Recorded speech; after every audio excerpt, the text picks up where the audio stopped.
Hello and welcome back to another episode of Why So Serious, the Nerd Podcast. Joining me today is my co-host David Cochran, and we are bringing you another edition of Week in Geek. It has been a while; it's been about 3 weeks since our last one, so a lot of news has dropped in this new year of 2026. Don't forget to check out some of our recent episodes. Our Stranger Things finale coverage is out now. If you want to go check that out, and our cities, our fourth annual City Awards, where we cover it's an award show for the best movies, series, actors, and actresses, stuff like that. And in the near future, we will be doing our box office draft. There were some complications with the four of us to all be together at once. So within hopefully this weekend, we'll be doing that box office draft and also a 2026 look ahead where we talk about all the movies and series coming out in the fandom universes and bring some top fives for our most anticipated. And also coming out on Sunday is Night of the Seven Kingdoms. Pretty excited for that. It seems like it's getting pretty good reviews so far. Kind of a more slower paced, good old fashioned Game of Thrones story. I like it. So we'll be covering that. I don't know if it'll be every episode. Maybe we'll throw it at the end of the Week in Geeks or something. We can do a little segment at the end. And don't forget to check us out on social media at Why So Sidious Pod on Instagram, TikTok, X, and YouTube. All right, let's get into the news because there is a lot to get through.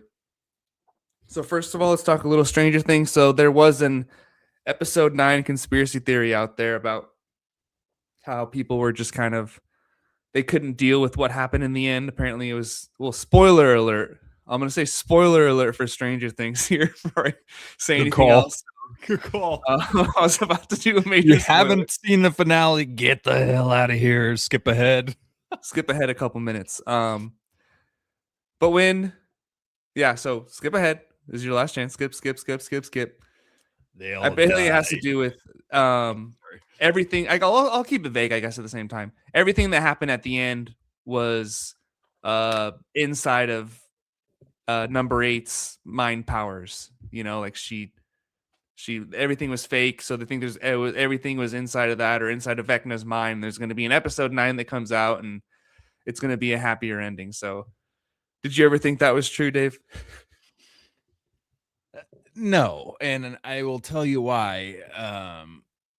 Because I lost more and more stuff that came out about Stranger Things, especially the documentary detailing the path and process of this finale and stuff, and seeing the Duffer Brothers interviews and just everything I've heard from them in the last 3 weeks immediately was like, these guys aren't thinking that deep. These guys did not go that deep to have a secret episode, which would have been incredible. That would have been the ultimate, like, Vecna's illusion is real. Like the little details because there were details that miss, and now it's just it's an inconsistency in shooting now. Like the color of the lever changed and a couple other things that was different. And Will's entire speech made no sense, but lined up perfectly for Henry being in his mind, remembering Melvald's as an ice cream shop instead of a general store now. Like there were so many things that fans picked out where it was like, if they did, this would have been an all-time incredible move. If they had a secret episode and that ending was still in Vecna's mind, and we flash out and we find that the kids got away and our 12 main characters are now in that little spire feeding Vecna. Crazy. Would have been insane, but no, there was no real point where I thought that was something that was happening. The thing I got out of it most was the entertainment of seeing the depth of these conspiracies and conformity gate. And no, there's a secret thing. They're going to release it. Look, he released this video. It's cryptic. Like everybody was just, and when you think about that, it's like, that's probably not a good sign that everybody is dying for there to be a secret episode. Like, please, the finale was a fake. Like it's not a great sign. Like, No. So no, I never bought into it. Did you? No, not at all. And you mentioned the documentary where a lot of bad things came out where they didn't know, or they didn't have the finale written before they started filming. Is that what it was? Rough. Yeah, they didn't have so people in the production team were like, well, we actually don't really know where the story's going. So we don't have a script for the finale yet. And it's like, you had 3 years, right? We had 3 years. Oh, yeah, and they said they were rushed.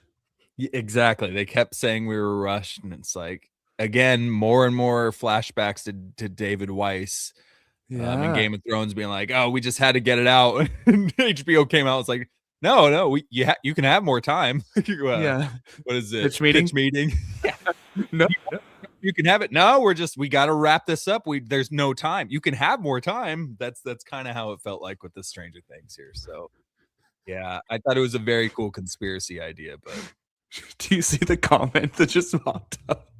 no, it's not showing on our main feed. Oh, I it's gotta find it. it's former First Lady Laura Bush. Jesus Christ. George is in the hospital and Secret Service left me all alone at the ranch. Can you vend me $35 so I can get a KFC family feast with the molten lava cake? I'm so disappointed that comment didn't show up on our main screen here. I But can Laura, see it. I'll tell I you can what. see it in StreamYard. Well, something's. Oh, there it is.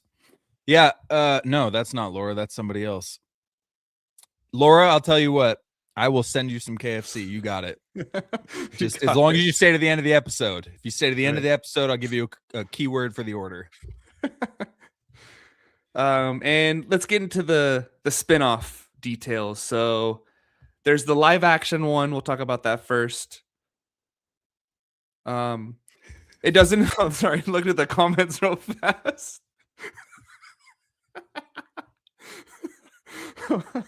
Okay. All right. You never know you who you're gonna meet in our live chats here. So Laura Bush, everybody.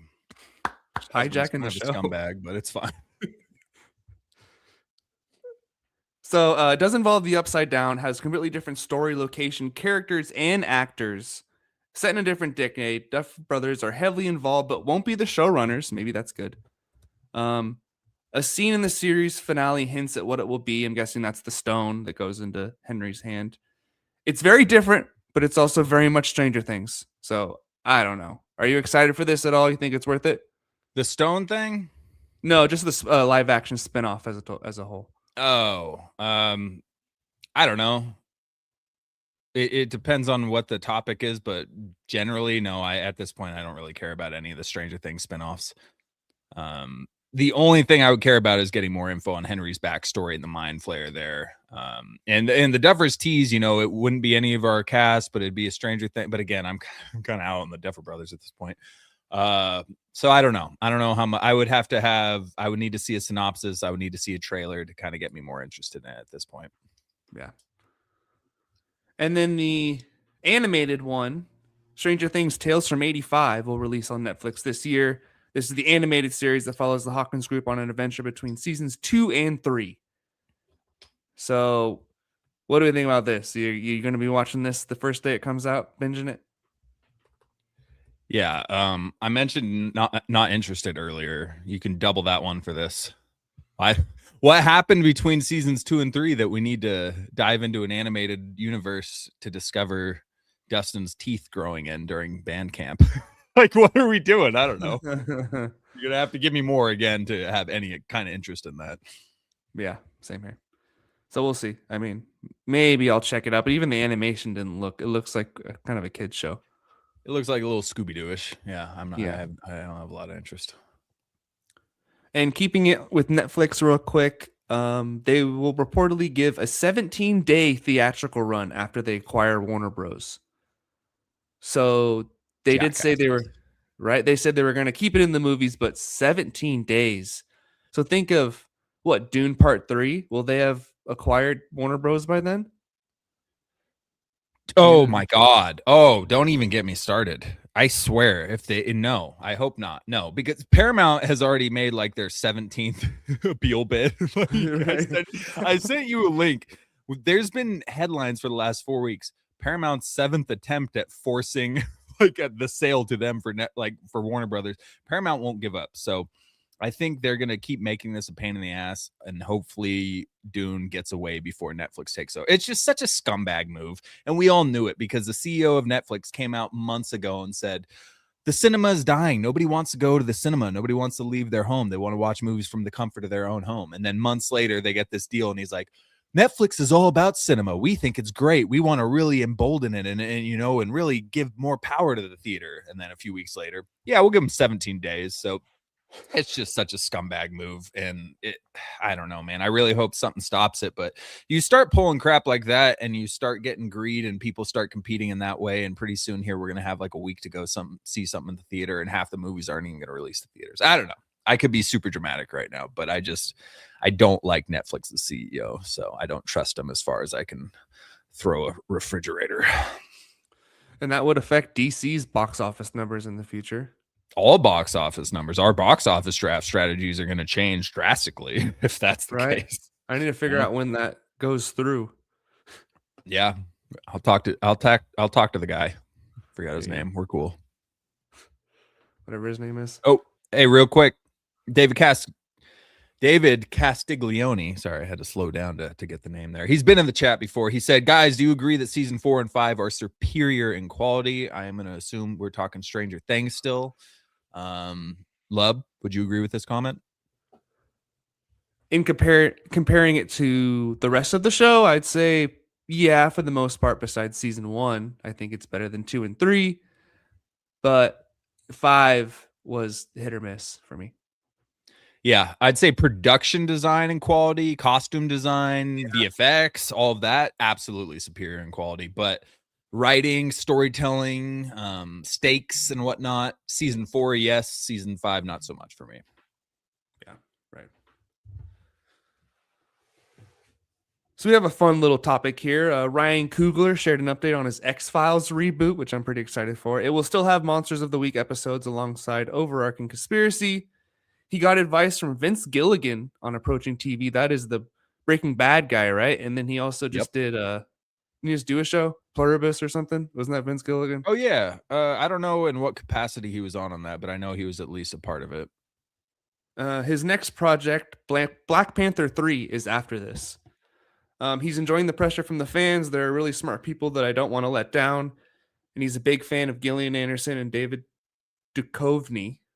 Hard last name. That's, of course, Fox and Scully from the first show. And he won't comment on if they're returning. So I probably wouldn't like to see them back. I'm actually at to the point, I just looked it up. I'm on season 7 of X-Files, and I guess this is the last time Mulder is in like a full-time role. I guess in season 8, he like someone else comes in and he just like shows up for like the last couple episodes every season. Interesting. Yeah.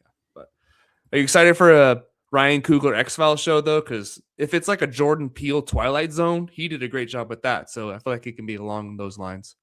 Yeah, no, I think from what I heard, I think that all sounds great. Like everything that they were talking about there, and Ryan Coogler's obviously got a creative mind, has put out some pretty cool projects, and I loved Sinners. Did you ban JD? Dude, I didn't mean to. I sent him a message. I jokingly, it said, you want to put him on timeout. It said the phrase timeout. So I jokingly pressed that, and now he's banned and comments are removed, and I don't know how to undo that. So that wasn't intentional. I was just messing around. I don't know how to undo it. I'm going to have to figure that out. JD, I'm sorry. We're just joking around there. Yeah, no, I think I didn't really watch a lot of the X-Files. I mean, I know the theme song, but other than that, I'm pretty in the dark about it. But I'd be open to watching it. Didn't we get a Twilight Zone reboot? Was it Coogler? No, that was Jordan Peele, wasn't it? Yeah, Steve Martin. Yeah, okay. You just said that, son of a. It was good. He did. I was trying to unban JD. I'm sorry. I missed it. They redid the 3,000 Miles Up one, the classic one with William Shatner with the Simpsons monster. Did it too. Yeah. He redid that one, so that was pretty cool. Okay. I'm gonna have to check that out. Moving on to Game of Thrones. So there's been some spicy Game of Thrones news the past couple days. First, there's a new show in early development. I don't know if it's going to come to fruition because it is following the collapse of the previous sequel idea that would feature Jon Snow. I guess they're going to pivot to Arya Stark, or maybe have Jon Snow just in the beginning, pivoting to Arya Stark over in Essos, what's west of Westeros, whatever that way is. I guess she maybe had to go over to Essos first, and then she's going to go east. They keep going east. I mean, yes, you go around that way, right? Yeah, I guess it's a globe. Well, if it is a globe, I don't know. Maybe Westeros is flat Earth. I don't know. What their scenario is. But yeah, you figure you keep going west far enough, you'll be in the east. This just came out today because Kit Harington came out a few months back, or maybe even longer than that, and he said the Jon Jon Snow show has been scrapped. Like it's done. And then he just came out, and I'm trying to pull up the article I was just reading at. But yeah, it seems like they're legitimately back at it. The first description, I think I'm lagging a little bit. The first description was Jon dealing with his PTSD after the events of season 8, North of the Wall, which, you know, you're going to have to go a little deeper than that for me. Maybe bring us some North of the Wall lore and some other crazy mystical stuff. But then, yeah, they said then they were going to switch over to Essos during part of the show and the Mediterranean side of things and get to the Arya storyline, which I think is a great pivot move. I don't think you can do a full show just on Jon North of the Wall. I think you combine the two. We continue these Stark stories, and that's a great way to keep interest throughout instead of just dealing with somber Jon North of the Wall dealing with PTSD. As much as I love his character and I want to see him continued, I don't know that I need a full season of PTSD North of the Wall. I don't really want any of it. I mean, I take Arya, I guess, but I just let it die. Let it go. You're good. You're good to move on. Or go. Okay. Let's go way to the past. Go to the past, or what we're doing right now. I mean, I agree. I do agree. It seemed, again, if the Jon Snow idea was enough, and now they're like, all right, well, if we throw an Arya, will people be interested? It does give off kind of forcing it vibes. It all depends who takes on the show, I guess, too. What capacity. Actually, George probably ain't even going to be involved at this point with the way things are going. But yeah, I don't know. I still have some interest, though. I wouldn't say I'm totally uninterested in it. It's my boy, so I'm curious to see what they're going to do with it. Yeah, right. And then Aegon's Conquest is still being developed. They've talked about this forever. It's obviously the most obvious movie / show you can make, and it will be a series or a massive Dune-sized feature film for theaters, which is the way to go. Get Denis on this movie. Let him run it back. Come on. Just got chills. Henry Cavill as Aegon. The crazy thing is there's so many ideal Aegon casts. Like, there's so many people that I could see being a great Aegon the Conqueror. So I think there's so much. It feels like a home run to me. I don't know. It feels like a home run, a softball lob. Like this project, excuse me, burp button. This project's going to blow up. People's interest is going to be at a peak level for Aegon the Conqueror. I don't see how this could fail. So I don't know. If you had to choose, would you prefer the epic movie or a series? I think a movie for sure, because I don't know the story. You don't want to like go into like his kids and stuff. I feel like you just want to show a movie of him conquering the Seven Kingdoms, because there are some like stressful moments with his sisters and stuff, and I think they can make a good movie out of it. Yeah, I'm kind of leaning movie too at this point. I think you can Game tell of Thrones on the big screen. Yeah. I think you can tell that story well enough. A nice 3-hour long IMAX epic. Come on, Christopher Nolan, Denis Villeneuve type deal, like together. Rocket. Oh my God! Well, yeah, you got to have Ludwig Göransson and Hans Zimmer combining efforts to score it. Make it happen, Captain. I'm here for it. Yep. There's a lot of comments from David in the chat. Do you want to? Oh yeah. So sorry, we skipped past Stranger Things, but David, you're always here. We got you. It looks like you're gone now, but it's okay if you come back. Yeah, I think season 1 was our favorite season for all of the hosts combined for Stranger Things. Yeah. He thought season 4 felt like a marathon. I don't know. I liked season 4. I enjoyed it. There are longer episodes though. And it is one more episode. It's gotten, which I noticed they switch off. Stranger Things had 9 episodes, then 8, then 9, then 8, then 9, and 8. Weird. But I'm not sure what you mean on this one because I don't know who Hank is. I'm assuming that's a typo. Too many storylines, and Hank wasted too many characters. That Hank guy, he's an asshole. Hank. I don't know. Season 4, I really like season 4, but anyways, moving on. George is in some beef. George is beefing with Ryan Condal, the showrunner of House of the Dragon.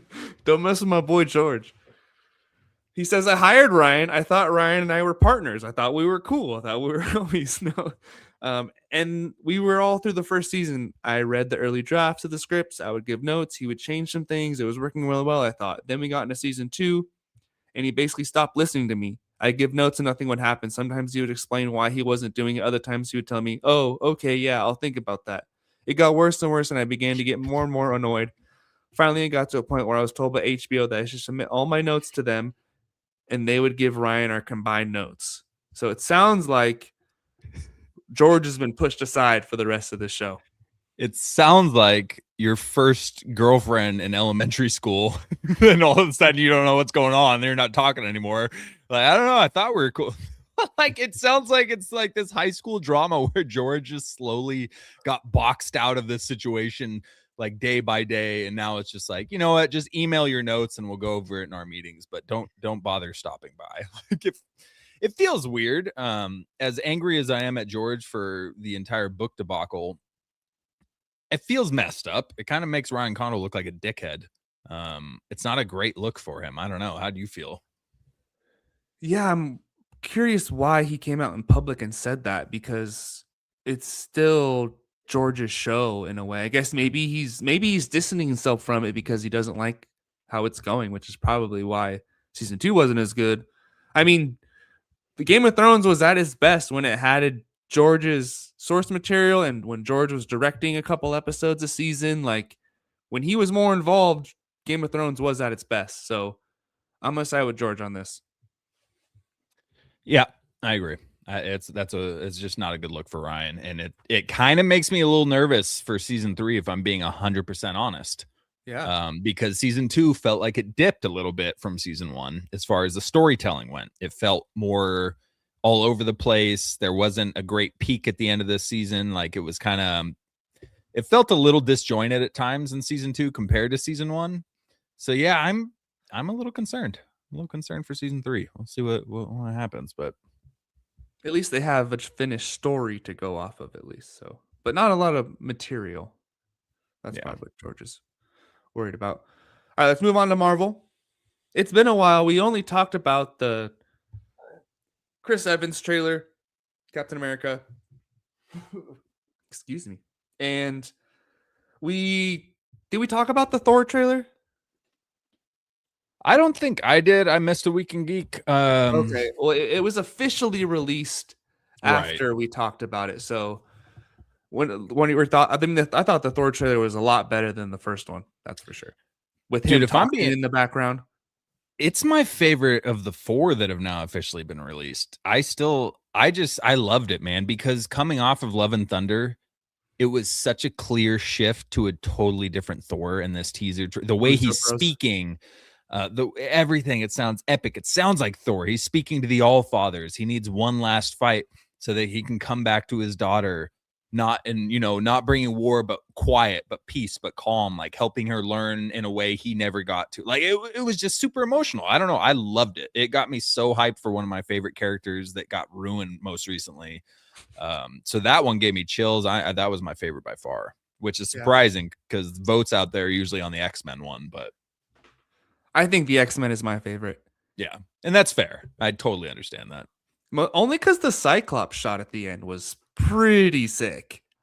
I mean, I know it's weird they're dropping a bunch of teasers instead of just a trailer. And then we had that cryptic line from the Russo brothers saying these aren't teasers or trailers, these are hints or something. They tell a story. Yeah, they're telling a story, which kind of almost makes me feel like these aren't even going to be movie scenes. And these are kind of setups, like explaining the characters being brought back into the picture. I don't know, but I don't mind it. I get it feels a little bit over the top, but yeah, I don't mind it. Yeah. I could see it being like that X-Men's universe. Sentinels just destroyed the school, and it's Charles and Magneto and Cyclops that are. I mean, well, it seemed like two different scenes almost. It did. It felt like Magneto and Professor X were maybe after the Cyclops aftermath. Scene. Yeah, right. But we talked about it, and it looked exactly like the panel out of Joss Whedon. Yeah, Joss Whedon, right? The Astonishing X-Men. Yeah. Yeah, I don't know why that just feels wrong saying that. But there's a panel in there where the school's being attacked by Sentinels, and Cyclops takes off the glasses and just lets loose and levels the mile in front of him. And Wolverine walks up and he goes, there are moments where I'm reminded why you're the leader of this team. And it's an awesome page, and it looks like that's what we got in the teaser there. So that was pretty powerful. Yeah. And they really do owe it to Cyclops to give him a good performance here. So yeah. Excuse me. That was pretty dope. And then the newest one, what'd you think of? Kind of random. Yeah. I mean, felt kind of a little all over the place. Saw Namor. He's changed a little bit. Some people don't like how he's changed from Black Panther 2. We see King M'Baku, and remember, he's not Black Panther, but he is King of Wakanda. They have 2 separate titles right now. And then we see Shuri, and she goes up and meets Ben Grimm, and it does look like something has been edited out next to him, maybe a Johnny Storm or something. Classic. Who knows? But yeah. Well, I guess why would they edit out Johnny Storm? It probably should be like, maybe it's I don't know. Somebody's there though. There are a couple of shots where people pointed out there's blurred issues, so it looks like there were multiple sequences in that Wakanda one that there were some people edited out of it.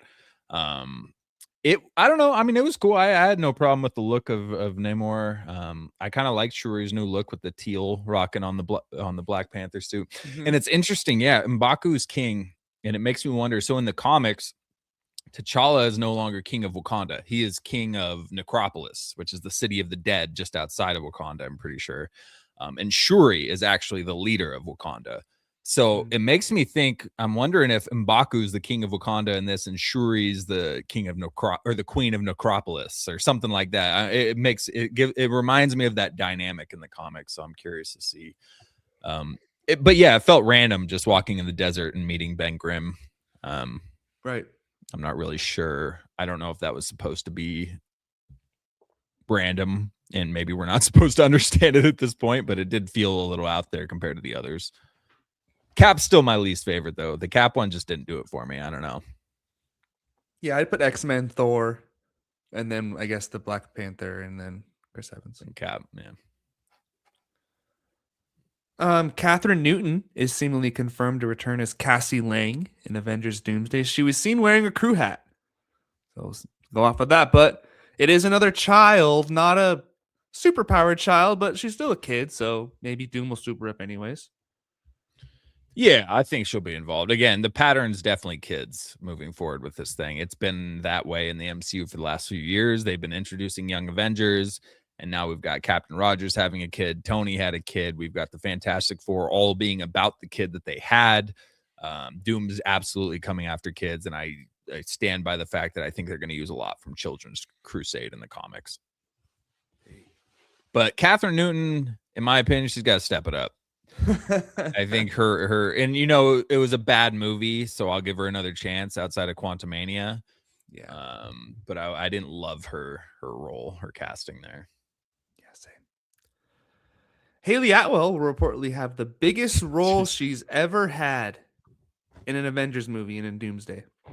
She has a role throughout the movie. So the big hit of What If, Captain Carter, they're bringing her back. So I don't know. This seems weird because are we getting what version of Captain America are we seeing?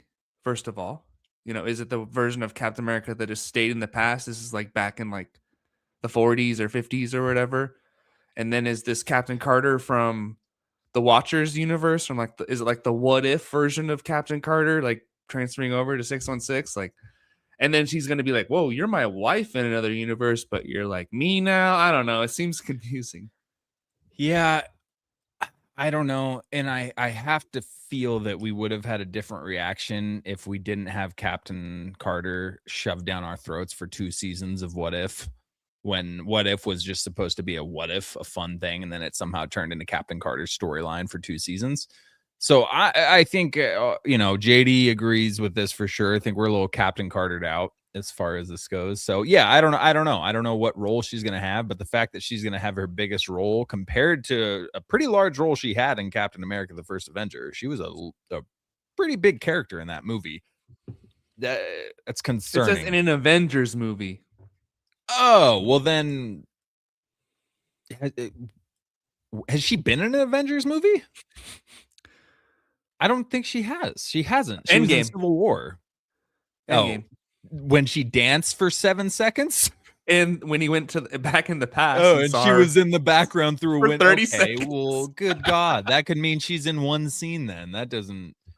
She Okay, has 5 minutes of screen time. It's her I'm way biggest less role. concerned, bro. Yeah, what if it's just an Avengers thing? Then that could be anything. I'm not worried about that then. As long, like, I don't know. I didn't love her character in Multiverse of Madness. Did you? She came off a little corny to me. Yeah, a little bit. It does say role throughout the movie though. So okay.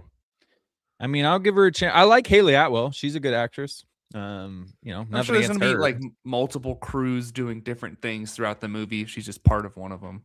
Yeah. Right.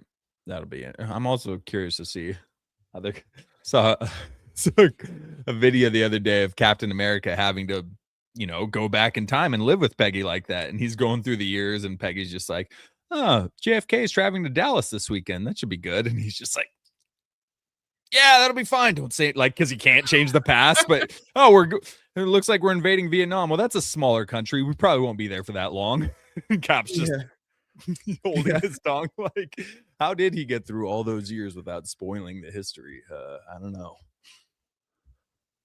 Who knows though, right? I don't know. No, that whole Endgame thing is kind of weird how it worked, but yeah. Tom Hiddleston says Doomsday will be monumental. My contribution has been made. It's monumental. The core of the story is brilliant, and it surprised me greatly when I read it. It simply has never been done before. So is this just Tom Hiddleston hyping up the movie, or do you believe he's being genuine? I want to lean to believing him. He doesn't seem like somebody who would just blow smoke out his ass for no reason. Like they don't need that. He's had a great reception as Loki. He doesn't need to be bluffing to that extent. There's enough hype surrounding this movie. So I have to believe it's a genuine take. I have to believe it's not what was it Tom Cruise who watched The Flash and said it was like one of the greatest movies he's ever seen before he came. I don't think it's that. I'm gonna trust our boy Tom Hiddleston here, which is great. That's really cool thing to hear him say if that's the case. Yeah, and we've obviously been talking about what his role is going to be in this movie, and it's definitely going to involve Doctor Doom and some type of very big. There's going to be some big stakes between Loki and Doom, right? I still feel like he's talking about his spine getting ripped out by Doom when he said it's never been done before and all this. Like, I feel like he's going to have an insane. I'm standing by that theory. I think instead of Thanos, it's going to be Loki getting his spine ripped out. I don't think Disney has the balls, but I'll put my money on it just in case. What? Third death? Fourth? Yeah, I guess Loki season 2 is technically kind of a sacrifice. Well, yeah, he died in the first Thor, technically. He died in the second Thor, technically. He died in Infinity War. Yep, died in Infinity War. So yeah, he's died 3 times already. And then Loki season 2 is he didn't die. I mean, he's alive. He's just sacrificed his life. Tree. But yeah. He's a tree. He's still living. Get off his back. Blade is rumored to be canceled at Marvel Studios. Wow, big surprise. Apparently, but they will be pivoting to a Midnight Suns movie, which does pique my interest. Who is it? Doctor Strange, Blade? I mean, there's multiple versions of Midnight Suns, right? There's a lot of stuff. Daredevil ever in it? I don't think as much as I think Moon Knight.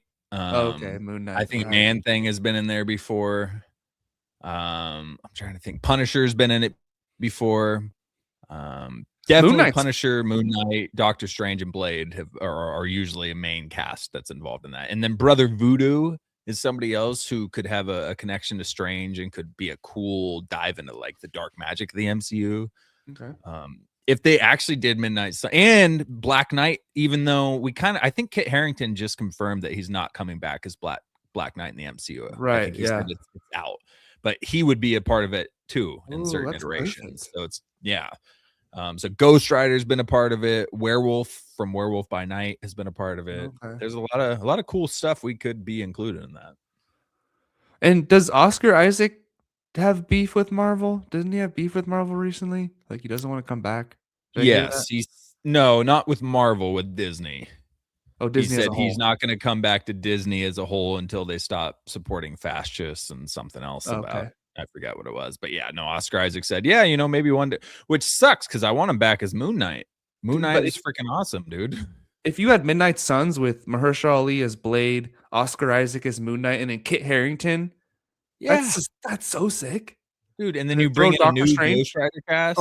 or yeah, don't even put Doctor Strange in it. Bring in a new character. That's enough as is. Yeah. My feeling is that they'd bring in Wong before they did Doctor Strange, as far as him being a smaller character in one of these ensemble. I don't know if Benedict Cumberbatch would do it. But they could throw a sorcerer in there from Comertage. Or Clea, what's her name? They need a chick in there. Oh yeah, they do. That's true. They don't have any rumored females in this group yet. Disney will not let that slide. They will find somebody. Mm-hmm. And Jordan Peele's production company, Monkey Paw Productions, is teasing Peele's potential involvement in an upcoming Marvel Studios movie. So, Jordan Peele, obviously good at horror, good at comedy. You could bring that in there too. But what would you like to see Jordan Peele do in Marvel? Speaking of, dude, Midnight Suns. Right? Or seriously? Absolutely. Let him take on Mahershala. Oh my God, man. Absolutely. Midnight Suns. Outside of that, obviously he leans toward the horror and dark side of things with a little humor. I think Mephisto fits that. Mephisto's got that attitude and kind of charisma and humor and whatnot, but it's obviously a very dark story that would be being told. Wanda? Like a Wanda Mephisto kind of thing? Yeah, you could do something with that. But yeah, I would say Midnight Suns or Mephisto would be my top two for him. Doctor Strange 3? Maybe. He should have his own. I think his own story from scratch would be better than taking on like an existing. That's what I was kind of thinking. Yeah, I don't know. He should be untethered from whatever happened before. Let him just do his own thing. Yeah. And definitely should be like a post Secret Wars thing. Like a couple years out. X-Men. Yeah. What about in the X-Men universe? Think there's anything he could take on? I mean, it wasn't a great movie. I thought it was kind of a cool concept. They didn't really land it. There were a couple standouts. New Mutants with Magic. Anya Taylor-Joy killed it as Magic. It was a darker, almost horror style Marvel show though, or movie. So I could see him doing something like that. There's some darker X-Men stories, mutant stories that goes on there that I could see him doing. Mutants being tested on, something like that, or the New Mutants, which is kind of like that. They're basically being tested and experimented on. I could see that for sure. Yeah. I like it. Marvel's on the rise. Big year for Marvel, 2026. Let's go. No more Love and Thunder. Moving on to DC. Sebastian Stan has been cast as Harvey Dent in the Batman 2 via The Hollywood Reporter. And they are also eyeing a role for Scarlett Johansson. She might be his wife, is what they're thinking now. She's going to be Mrs. Dent. So, are you excited for Sebastian Stan as Harvey Dent, or are we getting too much Bucky? I like Sebastian Stan. Everything I've watched him in, I've enjoyed. Tanya, he was the boyfriend of Tanya Harding there, and he was great in that. Totally different role from anything MCU related. Everything I've seen him in, I've enjoyed him. So I'm good with him joining the DCU. Well, DCU Elseworlds. The only thing it makes me think is he's gonna die as Bucky now. He's moving on from the MCU and he's gonna do DCU things. And now I'm kind of low-key expecting Bucky to die in one of the next two projects. I like it though. I think it's great. I think he can play a great Harvey Dent. See an unhinged side of him, man. I'm really excited for this. Even though we've already gotten a Two-Face, and we were kind of teased that we were going to get something we haven't seen in this movie yet. So I feel like there's still a bigger reveal, but he's going to kind of play a penguin role like in the first Batman. So I really like this. I have nothing but high hopes for this news. Do you think he's already Two-Face? No, I think we're going to get the court scene. I think we're going to get the court scene where I don't remember if it's Falcone or Maroni's men, but they splash acid on his face in the middle of the court scene while he's because he's the, what is he, district attorney? I remember that from the Tommy Lee Jones one. Yeah. Isn't that where they show it? it showed a news clip. So he was already Two-Face, but it showed a news clip during that movie of Right. the event and the attack in the courtroom and stuff. Yeah. But I love it. And Scarlett Johansson as his wife, there's this whole thing. I think it's The Long Halloween, where she plays a pretty big role. I think it's perfect. If that's the case, I'm happy. I'm happy with it. And I wonder what the time jump's going to be in the second movie too. I'm hoping there's a couple of at least 4 years or something. It's hard to know, man. And Colin Farrell apparently is confirmed to be returning as Oz Cobb. It'll be a smaller role. No Zoe Kravitz, I guess. We talked about no Zoe Kravitz. Yeah, but Andy Serkis and Jeffrey Wright will be back. And it's kind of on the fence about Barry Keoghan as the Joker. It hasn't been confirmed, but people keep saying they expect him to appear. Honestly, do you want him in there? What's your take on that? Do you want to see the Joker? No, I don't really. Kind of want them. I want them to go the kind of Court of Owls, the secret society route. I feel like that's what they really teased in that first movie. The kind of overarching villains that you can't see. And Joker's just been done. It was just done by Joaquin, Jared Leto, Joaquin Phoenix. Yeah, I was saying Joaquin Phoenix a couple years ago. So it's been done to death. I liked it in the post-credit scene. That was cool, having him in Arkham Asylum. But maybe just have Batman go and talk to him for 5 minutes.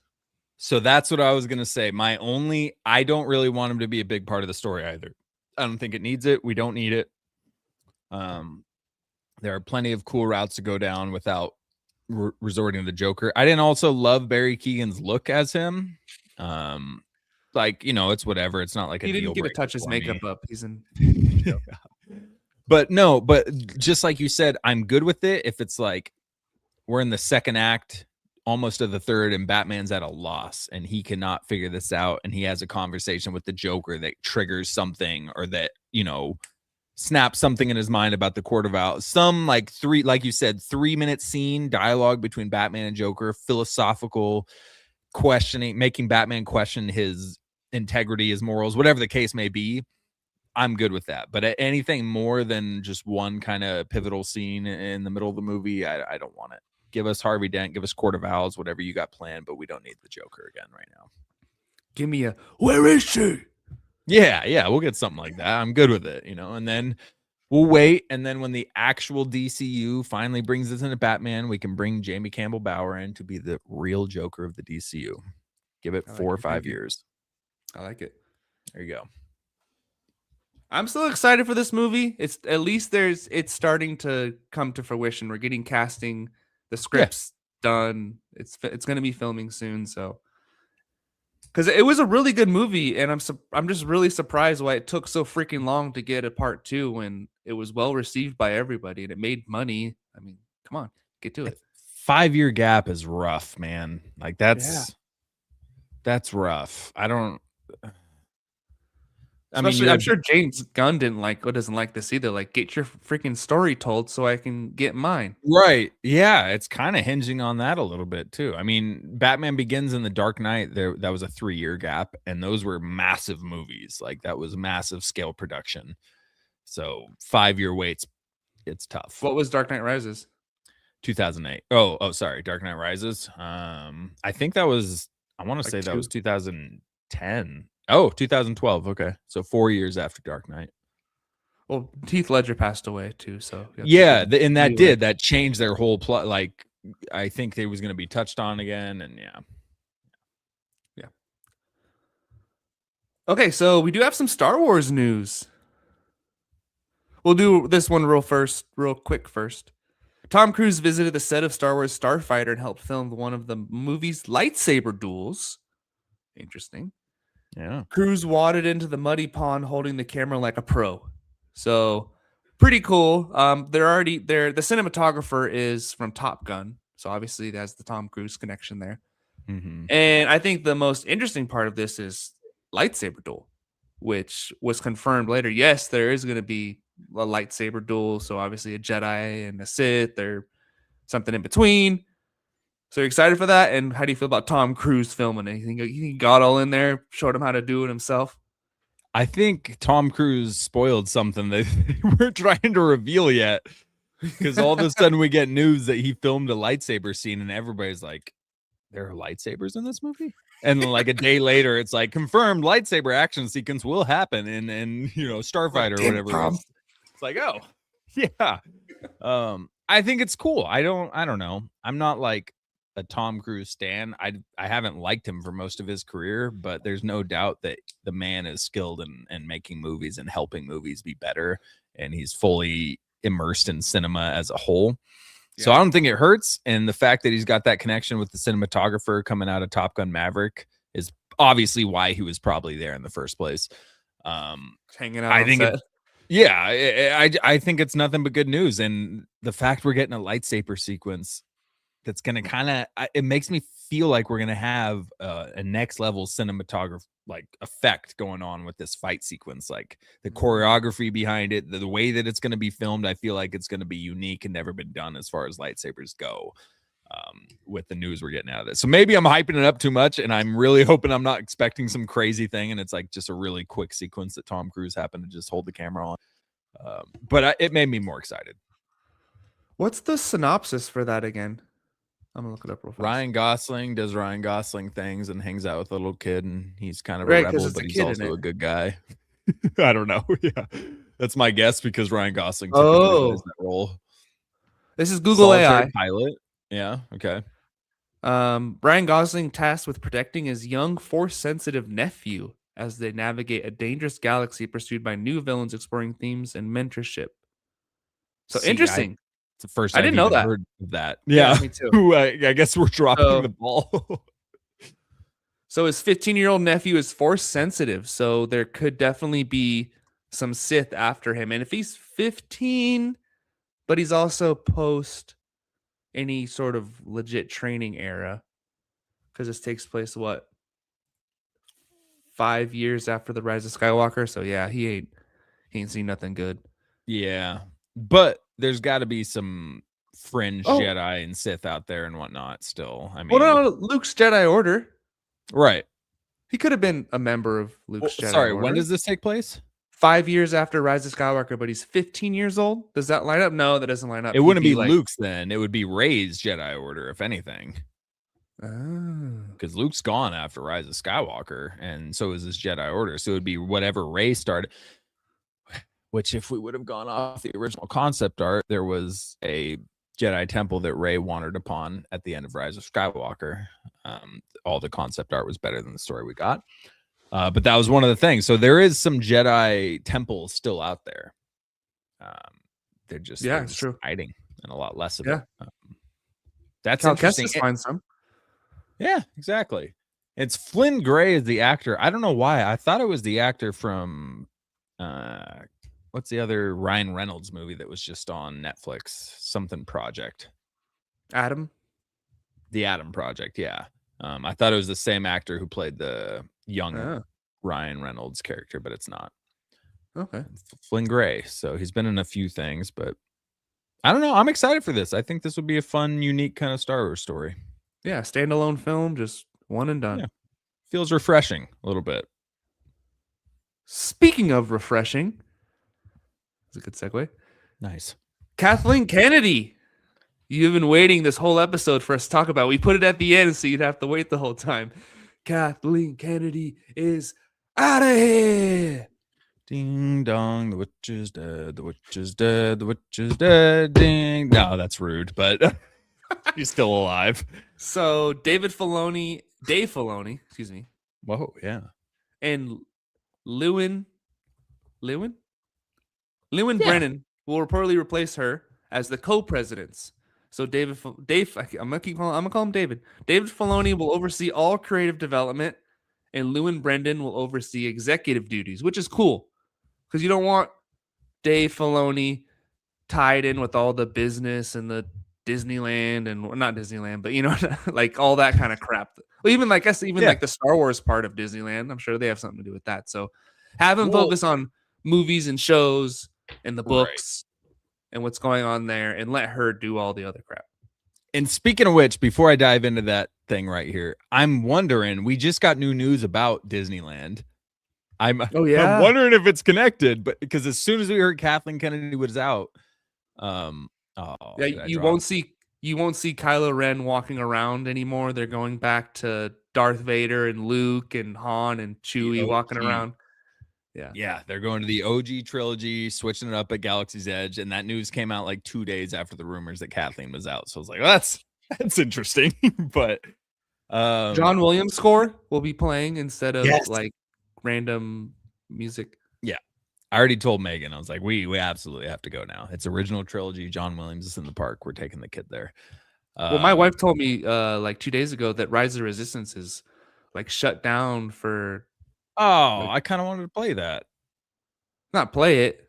You mean go Well, on it? experience it. Yeah. Yeah, play. It's kind of a game, sure. Yeah. But Yeah. That's a bummer. no, I'm sure maybe they're taking Kylo and Finn and crap out of that one too. As long as they replace it with something, I just want to experience that. But no, I like the split of power. I think it's Lin-Wen Brennan. But I like it. It makes sense. Don't give it all to Dave Filoni. I know people have their concerns with Filoni being stuck in the Skywalker era, and people, there's a lot of stuff that he keeps just sticking to his own characters exactly that he created in Clone Wars. And so there's some fear that we may never break away from the Skywalker era if Dave Filoni takes over everything. But I think he will. I think it's gonna be a refreshing thing that Star Wars needed here, and having split creative control, or not creative control, but control in general. Lin-Wen Brennan, so her specialty is visual effects. That's been her deal. She's been on a lot of projects in the past on staff for the visual effects. Thor Ragnarok, Ant-Man, Battleship, Pain and Gain, Rango, Avatar, Star Trek, Indiana Jones, Iron Man, Day After Tomorrow. She's been on a lot of big movies in the VFX department. So I don't know how that transitions to what her new role is at Lucasfilm, but she's been with Lucasfilm for a minute too. So she must, be a Kathleen Kennedy disciple, kind of someone. Something, yeah. We kept a little bit of Kathleen in power, but it's good news, man. How many times have we seen news in the last 4 years? Kathleen Kennedy to step down, and it never happens. Right. So we're here. It happened. I think all we can do is have positive hope and see what happens in the result of this. But I think it's good. And George Lucas is still close with Dave Filoni. He could be like, Dave, if Dave ever needs help, he can just go over to George's house, get a couple ideas, write them down. No one has to say anything. I trust him paying more respect to the IP than Kathleen. Right. And that's what it comes down to. And he might be stuck with his characters, but it's still some of the best stuff we've got over the last 10 years.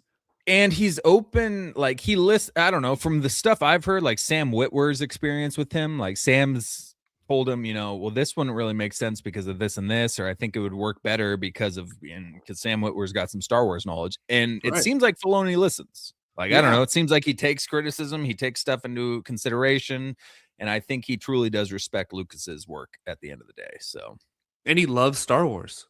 Right. He's a Star Wars fanatic. Like, I think it's a step up regardless. Mm-hmm. I'd take him over Favreau.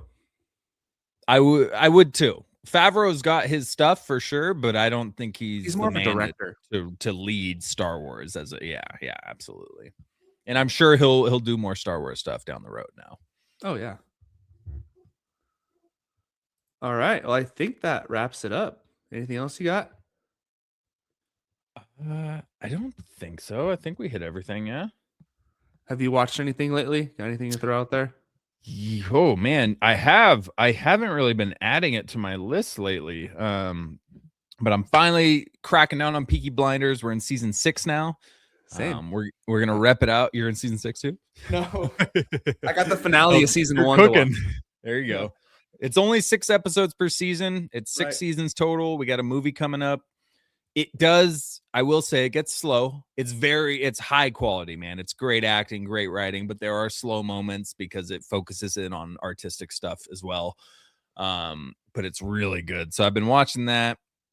What did I just watched Begonia with Emma Stone. I want to watch that. Jesse Plemons. Really weird, but I think it's worth a watch. It's very unique. She's an alien, right?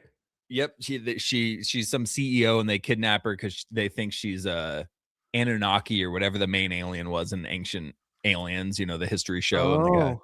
Alien. Yeah, he's talking about the Anunnaki, all this stuff. A What's it lot on? of twists. It is on Peacock. I don't Dang. know if you have that. Yeah. Only on my Xbox. But a lot of twists, but no, I thought it was entertaining. It was good acting, very unique story for sure. Very weird, but it was a fun watch. And then other than that, I just catching up on Fallout and Landman. One but I'm battle after behind on another. both. Oh yeah, and one battle after another. Yeah, we both watched that. I thought it was good. I didn't think it was amazing. I don't think it deserves Best Picture for the year. I like Yeah. Sinners more, in my opinion, but it was good. Great Sure. acting by Leo as always. Tiana Taylor killed it. Sean Penn was weird. What did you think about Sean Penn in that movie?